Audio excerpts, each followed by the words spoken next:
I remember the room like a photograph frozen in sound and color, the soft yellow glow of hanging bulbs, laughter clinking against the walls, the tang of birthday cake lingering faintly in the air.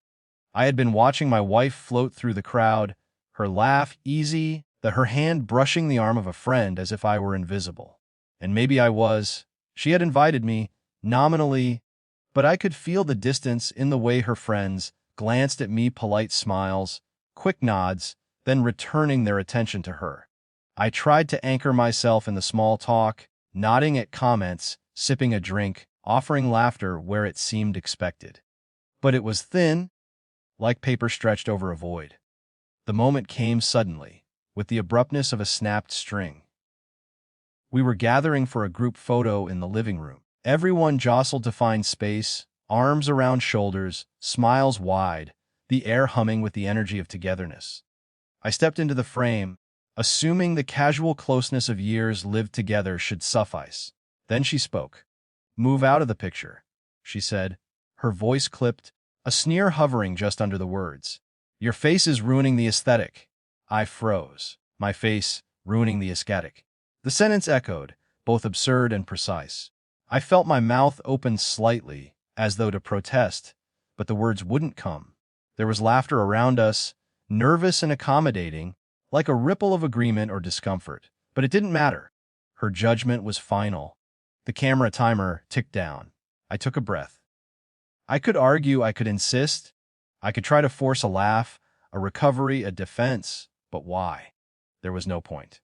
No one in that room cared to see me heard. No one had before, really. The laughter, the glance, the sneer, it wasn't about me, it was about the performance of being seen with her, being a prop in her carefully constructed evening.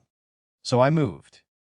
Slowly, deliberately, I stepped out of frame, not in anger, not in humiliation, just out. And then I kept walking. I could feel the eyes, the small shift of bodies, the faint intake of breath from someone noticing my departure. But I didn't look back. I didn't pause. I didn't say a word. Every step toward the door was a small reclamation, control, clarity, self-respect. Out, the night was crisp.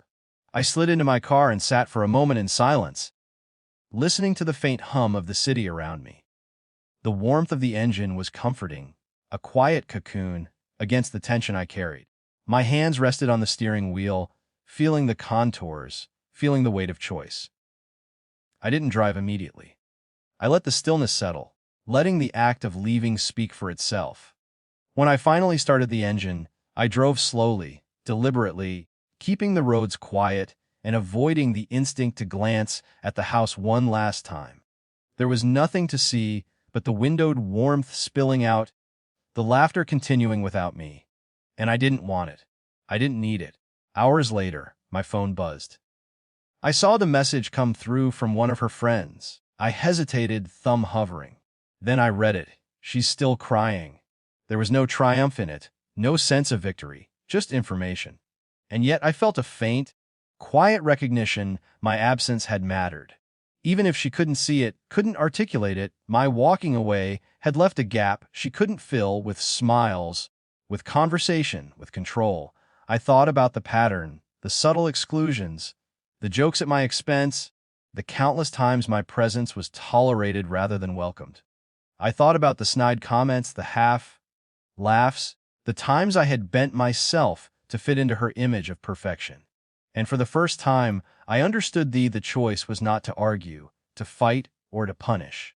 The choice was to preserve myself, to draw the line silently and irrevocably. I remembered the small gestures leading up to the moment, her hand brushing mine less often, her eyes flicking away when I spoke, the way she arranged photos on her social media to exclude me.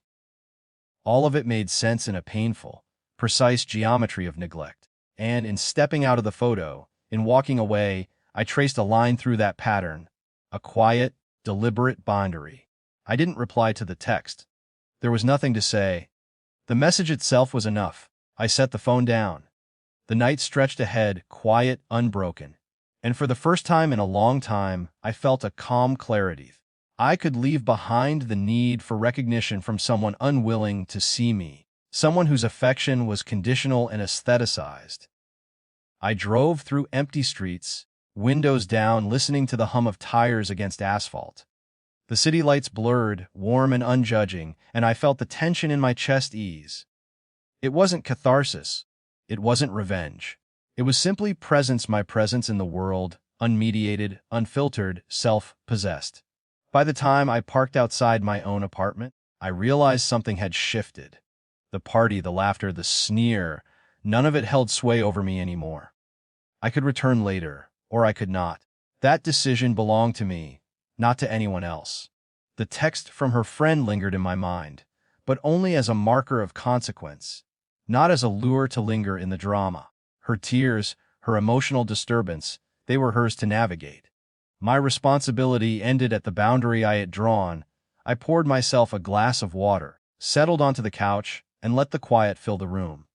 There was sadness, yes, a sting of loss and recognition. But there was also clarity. I had chosen myself, walked away, and in that act, quietly regained the dignity that had been eroded over time. Outside, the city breathed. I listened. And for the first time in months, I felt untethered from expectation, free from judgment, free to inhabit my own frame entirely.